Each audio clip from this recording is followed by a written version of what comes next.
নারীর কান্না খুব সহজে আসে, তাই না? কিন্তু নারীর কান্না দেন যা অনেক পুরুষ কল্পনাও করতে পারেন। নারী যখন সহ্য করতে ভেঙে যায়, যখন সে আর কাউকে বলতে পারে না, তখন সে শুধু আল্লাহকে ডাকতে থাকে। আর সেই ডাক, সেই অশ্রু, সেই ব্যথা আল্লাহর কাছে সবচেয়ে পবিত্র দোয়ার রূপ নিয়ে পৌঁছে যায়। কোরআনে আল্লাহ বারবার বলেছেন, আমি কাছেই আছি, আমি দোয়া শুনি। এই প্রতিশ্রুতি নারীর কান্নার ক্ষেত্রে আরও দ্রুত কার্যকর হয়, কারণ নারী যখন কাঁদে সে সাধারণত অন্যায়ের প্রতিক্রিয়ায় কাঁদে। তার কষ্ট, অবহেলা, অপমান, অবিচার এসব কারণ আল্লাহর কাছে বিশেষ গুরুত্ব পায়। দুনিয়ার আদালতে বিচার পেতে সময় লাগে, প্রমাণ লাগে, সাক্ষী লাগে, কিন্তু আল্লাহর আদালতে নারীর চোখের পানিই তার সাক্ষী, তার প্রমাণ, তার দলিল, তার আরজি। একজন নারী যখন একজন স্বামীর অত্যাচারে কাঁদে, তখন আল্লাহ সেই স্বামীর রিজিকে পরীক্ষা পাঠান। হঠাৎ কাজের সমস্যা, বারবার ক্ষতি, ঘরের অশান্তি এসব এমনভাবে আসে যে মানুষ বুঝতেই পারে না কোথা থেকে এলো। কারণ নারীর কান্না কখনো অপচয় হয় না। একজন নারী যখন তার বাবার বাড়িতে অপমান হয়ে কাঁদে, আল্লাহ সেই পরিবারে অদৃশ্য সংকট পাঠান। কারো অসুখ, কারো মানসিক অশান্তি, কারো জীবনে ব্যর্থতা। মানুষ ভাবে এ তো স্বাভাবিক ঘটনা, কিন্তু আল্লাহ জানেন কেন এই সংকট এসেছে। আবার একজন নারী যখন তার শ্বশুরবাড়ির গালমন্দ, অযথা দোষারোপ, কটূক্তির কারণে কাঁদে, তখন আল্লাহ সেই বাড়ির শান্তি তুলে নেন।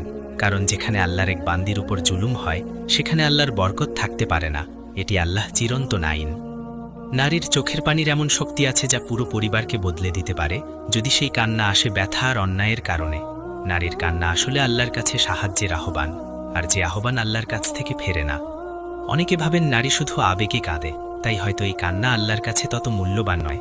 কিন্তু সত্য হলো, আবেগেও যদি একজন নারী আল্লাহর কাছে কান্না করে, সেই কান্নার মধ্যেও থাকে আন্তরিকতা, যাকে আল্লাহ ফিরিয়ে দেন না।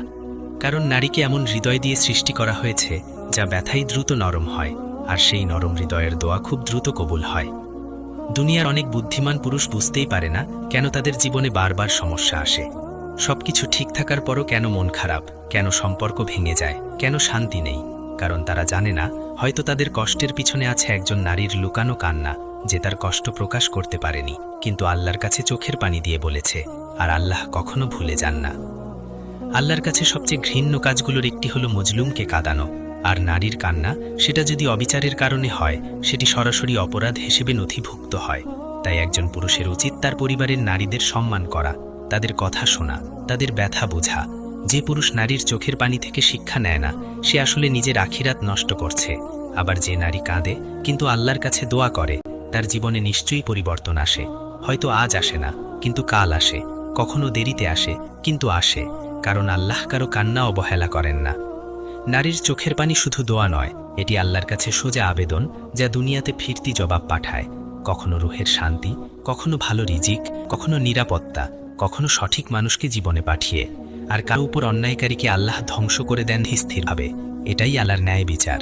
তাই মনে রাখবেন, নারীর চোখের পানি কখনো সাধারণ বিষয় নয়। এটি আল্লাহর কাছে সেই ভাষা, যেটি ফিরিয়ে দেওয়া হয় না, বরং জবাব দেওয়া হয়। তৃতীয় পয়েন্ট, নারীর চোখের পানি আল্লাহর রহমত ও আসমানি সাহায্য ডেকে। এটি এমনটি সত্য যা বোঝার জন্য শুধু জ্ঞান নয়, দরকার হৃদয়ের গভীরতা। একজন নারী যখন কাঁদে, সে কখনোই শুধু কাঁদে না, সে আল্লাহকে ডাকছে। তার হৃদয়ের ব্যথা আল্লাহকে কাছে তুলে ধরছে।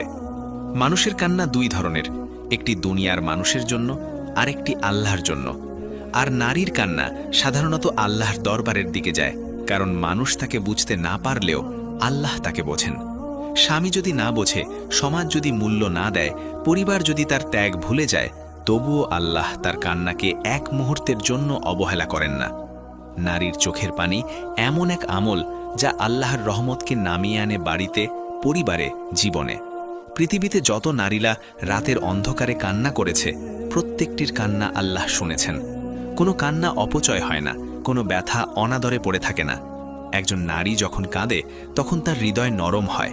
এই নরম হৃদয় আল্লাহর সবচেয়ে প্রিয়, কারণ আল্লাহ বলেন, আমি সেই হৃদয়ের সঙ্গে থাকি যা ভাঙা, ক্ষতবিক্ষত, দুঃখে নত।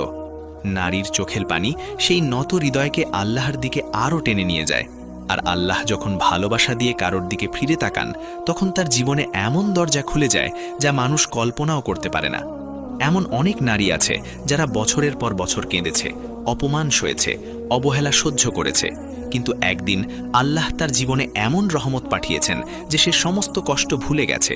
কারণ আল্লাহ যখন দেন, সীমাহীন দেন। যখন প্রতিশোধ নেন, সুবিচার করে নেন। আর যখন কারোর দিকে দয়া করেন তখন পুরো আসমান তার জন্য কাজ করে। একজন নারীর চোখের পানি এমনকি ফেরেশতাদেরও আন্দোলিত করে, কারণ ফেরেশতারা জানে এ পানি শুধু দুঃখ নয়, বরং এটি একটি প্রার্থনা। একজন পুরুষের উচিত এই সত্যটি গভীরভাবে বোঝা। নারীর কান্নার কারণে আপনার রিজিক সংকুচিত হতে পারে, আপনার জীবনে একের পর এক সমস্যা আসতে পারে, আপনার মনে অশান্তি জন্ম নিতে পারে। কারণ আল্লাহ নারীর কান্নাকে এত মূল্য দেন যে অন্যায়কারীকে ছেড়ে দেন না। আবার যে নারী আল্লাহর কাছে কান্না করে, আল্লাহ তার জন্য নতুন পথ খুলে দেন, চাকরিতে, রিজিকে, সম্পর্কের ক্ষেত্রে, নিরাপত্তায়, এমনকি সন্তানদের ভবিষ্যতেও। কারণ আল্লাহর কাছে কান্না করা মানে নিজের আত্মাকে আল্লাহর হাতে তুলে দেওয়া, আর আল্লাহ যাকে নিজের হাতে তুলে নেন তাকে হারাতে পারে এমন শক্তি দুনিয়াতে নেই। নারীর চোখের পানি আল্লাহর কাছে এত মূল্যবান কারণ সে কাঁদে তার কোমল হৃদয় দিয়ে, তার ধৈর্য দিয়ে, তার আশাহত অবস্থায়, যেটি আল্লাহর কাছে সবচেয়ে প্রিয়। একটি নারী যখন বলেন, হে আল্লাহ, তুমি জানো আমি কত কষ্ট পেলাম, এই একটি বাক্যই আল্লাহর দরবারে এমন শক্তি নিয়ে পৌঁছে যায় যে আসমানের ফয়সালা বদলে যায়। মানুষ যা পারে না ঠিক করতে, আল্লাহ এক মুহূর্তে ঠিক করে দেন। নারীর কান্না আল্লাহর রহমত ডেকে আনে, আর সেই রহমত পুরো পরিবারকে বদলে দিতে পারে। একজন মায়ের কান্না সন্তানদের গায়েবী সুরক্ষা এনে দেয়। একজন স্ত্রীর কান্না স্বামীর জীবনে অদৃশ্য সংকেত পাঠায় যে সে ফিরে আসুক, বদলে যাক। একজন বোনের কান্না ভাইয়ের জীবনে দুর্ঘটনা থেকে বাঁচিয়ে দেয়, আর একজন মেয়ের কান্না বাবা মায়ের জন্য বরকত ডেকে আনে। নারীর কান্না শুধু ব্যথা নয়, এটি রহমতের চাবি। আর যে পরিবার নারীর কান্না শুকিয়ে দেয়, তাকে হাসায়, তাকে সম্মান দেয়, সেই পরিবারকে আল্লাহ বরকত দেন, শান্তি দেন, অদৃশ্য শক্তি দিয়ে রক্ষা করেন। তাই নারীর চোখের পানি হালকা বিষয় নয়, এটি আসমানের রহমতের আগমনী বার্তা।